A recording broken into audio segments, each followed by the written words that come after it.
També durant aquesta legislatura el Consell de Mallorca ha multiplicat per 2 el pressupost per l'atenció dels menors.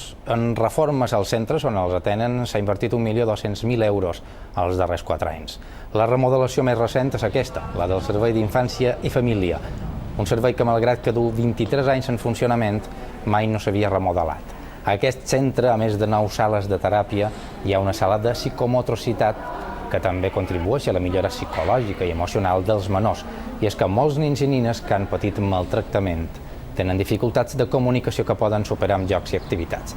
L'any passat aquest servei va atendre 480 menors i a partir d'ara tindran un espai molt més acollidor. Això de tenir serveis socials en els llocs més tirats, en els edificis més abandonats i en els llocs més marginats de la ciutat, crec que això és una cosa que s'ha d'acabar i hem d'entrar dins uns serveis socials moderns i competitius com els altres serveis sanitaris, educatius, etc.